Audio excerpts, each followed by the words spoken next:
আমি একটি ভৌতিক গল্প পড়ছি, সঞ্জীব চট্টোপাধ্যায় রচিত। এ কি তুমি এখানে?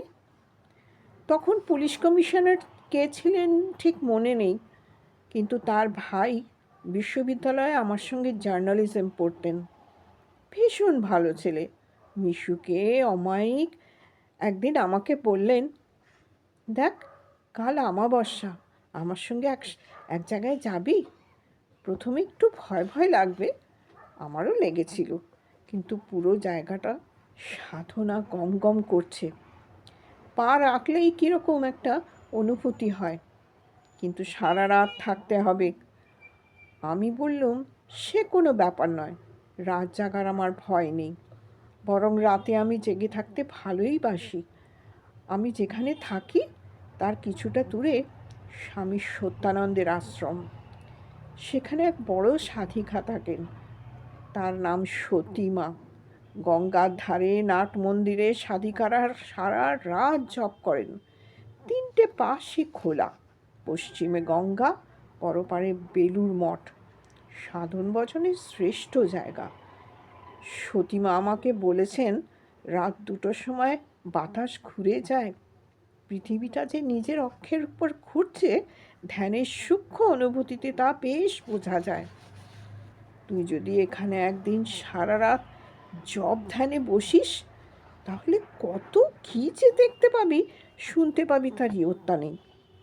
দক্ষিণেশ্বর কালী মন্দিরের উদ্যানে ঠাকুর শ্রীরামকৃষ্ণের যেসব অভিজ্ঞতা ও দর্শন হয়েছিল, তা এখানেও হতে পারে, কিন্তু সাধনা করতে হবে।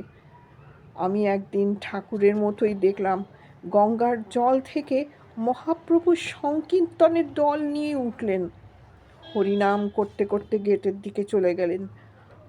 আর একদিন দেখলাম 108টা প্রদীপ বাতাসে ভাসতে ভাসতে বেলুর মঠের দিক থেকে এই আশ্রমের দিকে আসছে। শিখাগুলো একটুও কাঁপছে না। মাঝে মাঝে এরকম একটা অনুভূতি হয়, যেন যেন পৃথিবীটা শ্বাস ফেলছে। জায়গাটার নাম নিমতা। আমিও আমার বন্ধু রাত 8টার সময় একটা আশ্রমে গিয়ে পৌঁছলাম। নির্জন নিরিবিলি অনেকটা জায়গা, সপ্তাহে প্রায় বেড়া দিয়ে ঘেরা। একটাই একতলা কোঠা বাড়ি, বাকি সব চালা। শীতের রাত, মাটি থেকে একটা সোদা সোদা গন্ধ উঠছে। মাঝে মাঝে যখন বাতাস ছাড়ছে, তখন শরীর কেঁপে কেঁপে উঠছে। ঢোকার মুখ থেকেই দেখলুম অনেকটা দূরে একটা শামিয়ানা, সেখানে অনেক লোকের ভিড়, আলো জ্বলছে, সেখানে আলো খুব ঘন, তারপর গোটা এলাকাটা ছড়িয়ে ছিটিয়ে। এক পাশে 3-4খানা দামি মোটর গাড়ি পার্ক করা। পরে জেনেছিলাম অনেক বড় বড় লোক, মন্ত্রী, ডাক্তার, সরকারি কর্মচারী এখানে আমাবস্যার রাতে আসেন। আমার মতো একজন ক্ষুদ্র মানুষ এই বৃহৎ যজ্ঞে কেন এলো, তার এবং কার আকর্ষণে এলো, সেটা বুঝলাম শেষ রাতে। সারা রাত ধরে কালী পুজো হলো। মায়ের দিকে তাকিয়ে আসনে বসে আছেন সাধক। আমি পিছন দিক থেকে তাকে দেখছি। মায়ের মূর্তি মনে একটা ভয় জাগাচ্ছে।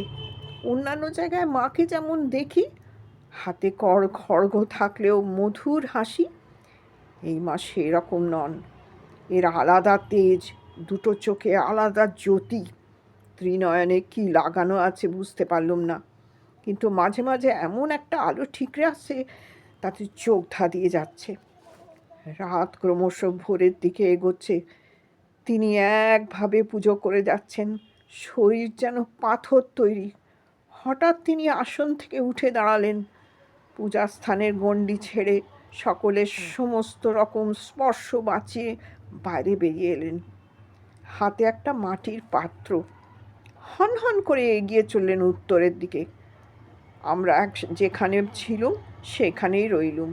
কেবল শুনতে পেলাম তার কণ্ঠস্বর, কাকে যেন ডাকছেন, আয় আয়। অন্ধকার আকাশ, চারপাশ নিস্তব্ধ, তারারা সব বিদায় নেবার জন্য প্রস্তুত।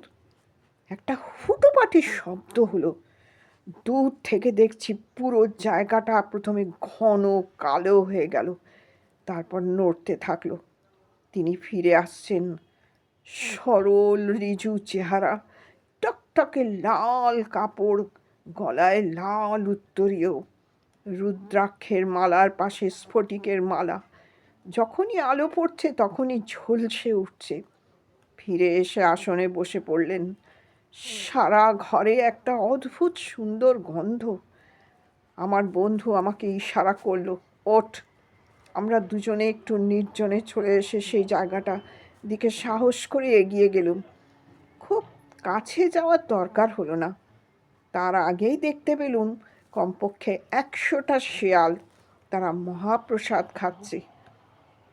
আলো ফুটল, পুজো শেষ। বসার ঘরে সেই সাধক এসে বসেছেন। আমার বন্ধু আমাকে তার সামনে হাজির করতেই তিনি চমকে উঠেই এই কথাই বললেন, এ কি, তুমি এখানে? আমি ভীষণ অবাক হয়ে গেলুম। এরপর তিনি একটি কথাও বললেন না। তার এই প্রশ্নটা নিয়ে জীবনপথে আজও ঘুরে বেড়াচ্ছি। আমি কোথাকার মানুষ, কী কারণেই বা এখানে? এই ভাবনাটি চিরকালের জন্য আমাকে মনের মধ্যে ভরে দিয়ে তিনি ইহলোক ত্যাগ করে চলে গেছেন। এই প্রশ্নের উত্তর আমাকে খুঁজে বের করতেই হবে। এই সাধকের নাম অনেকেই জানেন, নারায়ণ ঠাকুর।